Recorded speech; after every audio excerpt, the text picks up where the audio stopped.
5 orang pengedar sabu berhasil dibekuk Satuan Reserse Narkoba Polresta Denpasar. Mereka ditangkap pada hari yang sama di 3 TKP berbeda. Satu diantaranya merupakan residivis. Polisi berhasil menyita barang bukti berupa 22 paket sabu dan 3 butir pil ekstasi. Dalam sehari, Satuan Reserse Narkoba berhasil menangkap 5 orang pengedar narkoba. Kelima tersangka ditangkap di 3 TKP yang berbeda. Dari tangan tersangka, polisi berhasil menyita barang bukti berupa 22 paket sabu dan 3 butir pil ekstasi.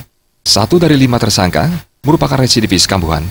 Menurut Kasat Narkoba Polresta Denpasar, Kompol Gede Ganevo, pihaknya berhasil mengamankan 5 orang tersangka pengedar narkoba sekaligus.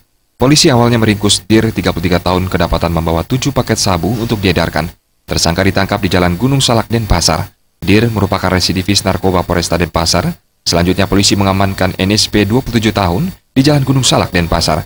Tersangka kedapatan membawa 1 paket sabu. Tam 32 tahun dibekuk di Jalan Gunung Salak, Denpasar dan kedapatan membawa 1 paket sabu.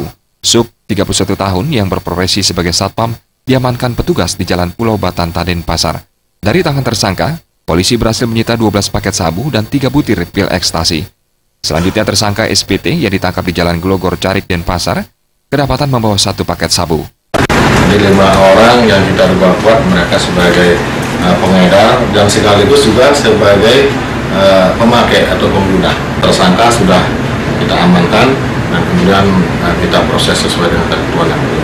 Nah kemudian salah satu ya dari 5 orang ini ada yang residivis ya. Residivis kemarin dia kena dipunis 9 bulan dan sekarang kita tangkap lagi ya karena mereka kita temukan membawa beberapa paket sabu. Untuk mempertanggungjawabkan perbuatannya, kelima tersangka kini mendekam di sel tahanan Polresta Denpasar karena melanggar pasal 112 ayat 1 Undang-Undang RI nomor 35 tahun 2009. Alex Wantara, Bali TV. Pemirsa, sebuah mobil mewah diamankan